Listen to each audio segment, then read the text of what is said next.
Republican Senator Rand Paul. Senator Paul, welcome back to Meet the Press, sir. Good morning.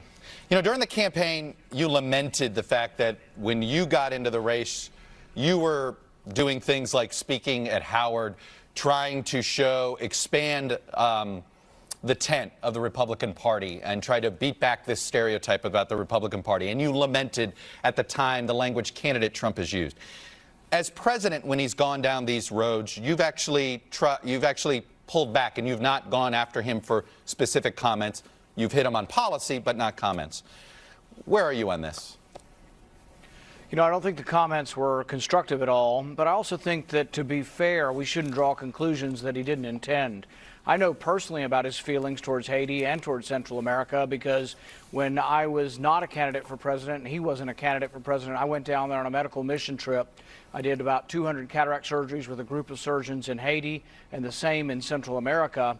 And when we asked Donald J. Trump as a private citizen to support those trips, he was a large financial backer of both medical mission trips. So I think it's unfair to sort of draw conclusions from a remark that I think wasn't constructive, is the least we can say.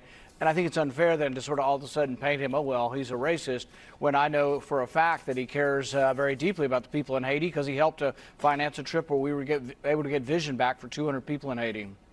I guess, though, are you more disturbed, though, by the comment? It's less about the vulgarity and more that he seemed to say, why can't we have immigrants from Norway as opposed from African countries? No, look, people, I can tell you this, many non-white Americans hear, oh, so he wants white people, not black people.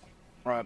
But I think people jumped a little bit to a conclusion. Let's take the whole scenario and put different words in there. And let's say we'd rather have people from economically prosperous countries than economically deprived countries. Or we realize that there are more problems in economically deprived countries. Therefore, there's a bigger impetus for them to want to come. And then it wouldn't have been so controversial. There still might have been some controversy, but it wouldn't have been so much. What I can say is that if you do a poll, and one of the worldwide polling companies did this, and they asked people in 50 countries, would you like to come to America? It's about 700 million would come next year. We would double our population. Right. So practically, we're a great place, and practically we do have to eliminate it. And if you look at where they'd rather come from, if you live in a very, very poor, economically distressed country, you're more likely to want to come than if you live in England or Norway. That's the story of the United States. So when he says that, it confuses. That's the story of the United States, right? He confused it. Say again? That's the story of our country. It is the story of our country, but what I'm saying is you can see why there are more people wanting to come from economically distressed areas and they can't all come. So it gets into the valid, legitimate debate over immigration as to how do we choose? Do we have a diversity lottery and take people from everywhere? Do we base it more on merit? So there are a lot of questions that this ultimately intersects with policy. And the only thing I regret from all of this, other than I think some people in the media have gone completely bonkers with, just ad hominem on the president, but what I regret is I do want to see an immigration compromise, right. And you can't have an immigration compromise if everybody's out there calling the president a racist. They're actually destroying the setting, and he was a little bit of it, but both sides now are destroying the setting in which anything meaningful can happen on immigration. And that's where I want to segue.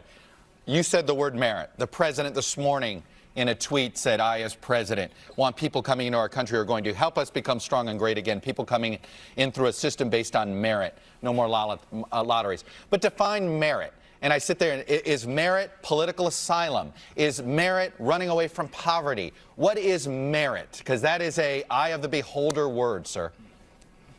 I think so, but I think for a lot of it's intent to work and people who want to work, and there are jobs of all different knowledge and skill levels. So, for example, if you're a software engineer and you've got a PhD and you've gone to one of our universities, those are the kind of people who say, oh my goodness, let's staple a green card to their diploma. Sure, those are easy. But we also need people to pick tomatoes and to work in the agricultural sector, and there's merit to that also.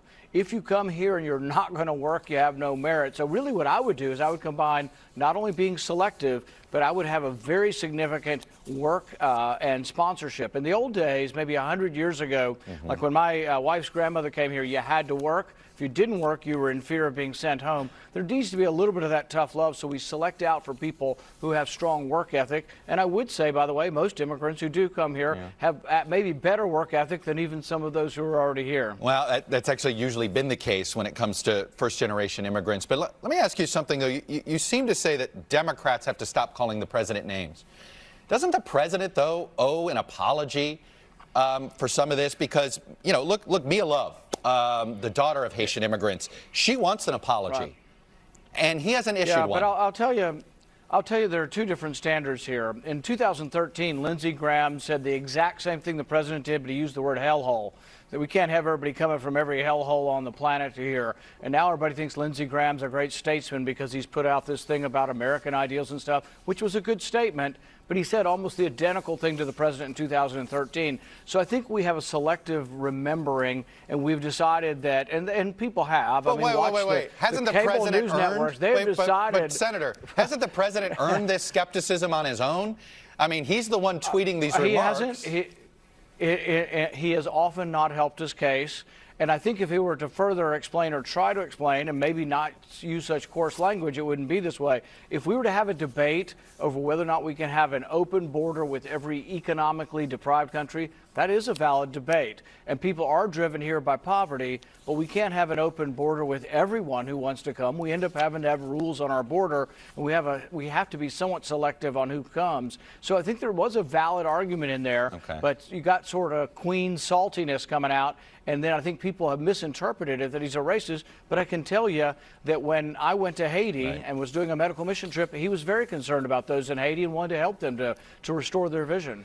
I want to ask you where you are on the various compromises that are out there. I'll put up a quick graphic. There's a difference between the compromise bill in the Senate. Lindsey Graham and Dick Durbin were the two people presenting this compromise there. That's on the left. Additional money for border security, citizenship for Dreamers. Dreamers' parents would be protected, but no citizenship. Diversity lottery ended, but those slots reallocated. Can you support something like that, or do you think that's too open borders for your taste? I can support a compromise. And in fact, I've been offering to the Democrats a compromise for about 6 months that they've turned their head and sniffed at and said, oh, no, we don't have to give up anything. We're just going to get what we want. My compromise all along was those who are here, the kids that came here, their parents brought them here illegally, we could internally immigrate them, but just count them against the normal totals. So like next year, 1 million people will come. And if you had 200,000 Dreamer kids, have 1 million minus 200,000 come next year, and we count the 200,000 as part of the million that would have come anyway. That way your immigration totals aren't going up, they're staying the same, and you're internally immigrating people who are already here. I think that's a compromise. But the Democrats have sort of sniffed at that and said, oh, no, we want just, our Dreamer Act without anything. But now I think the president has changed the dynamic.